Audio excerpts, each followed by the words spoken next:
Lorsque l'agneau de Dieu ouvre le sixième sceau, un tremblement de terre dévastateur se produit, provoquant un bouleversement massif et une terrible dévastation, ainsi que des phénomènes astronomiques inhabituels.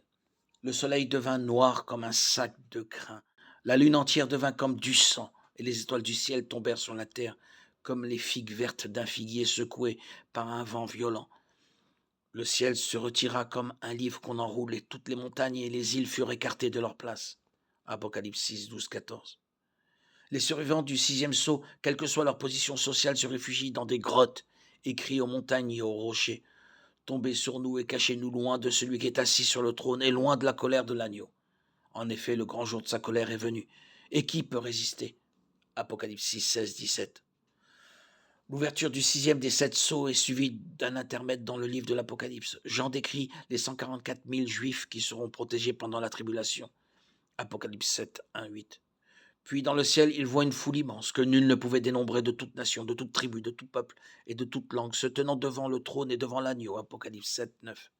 Ces gens portent des robes blanches et tenant des branches de palmier crient: Le salut est à notre Dieu qui est assis sur le trône et à l'agneau. Apocalypse 7, 10.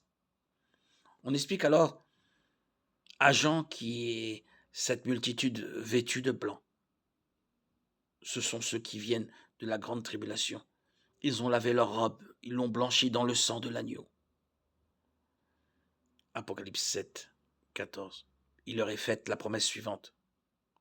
Ils n'auront plus faim, ils n'auront plus soif, le soleil ne les frappera plus, ni aucune chaleur brûlante, et Dieu essuiera toute larme de leurs yeux.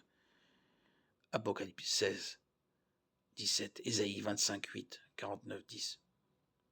Lorsque l'agneau ouvre le septième sceau, il y eut un silence dans le ciel d'environ une demi-heure. Apocalypse 8, 1. Les jugements qui conduisent à la fin de la tribulation sont maintenant visibles dans le rouleau et sont si sévères qu'un silence solennel s'abat sur tout le ciel. Le septième sceau introduit manifestement la prochaine série de jugements, car j'envoie immédiatement 7 anges à qui l'on remet 7 trompettes prêtes à sonner. Apocalypse 8, 2. Un huitième ange prend un encensoir et y brûle beaucoup d'encens, représentant les prières du peuple de Dieu. Apocalypse 8, 3, 4. L'ange prit l'encensoir, le remplit du feu de l'autel et le jeta sur la terre. Il y eut alors des coupes de tonnerre, des voix, des éclairs et un tremblement de terre. Apocalypse 8, 5. Une fois les 7 jugements de sceaux terminés, la partie suivante de la tribulation, comprenant les 7 jugements provoqués par une trompette, peut alors commencer.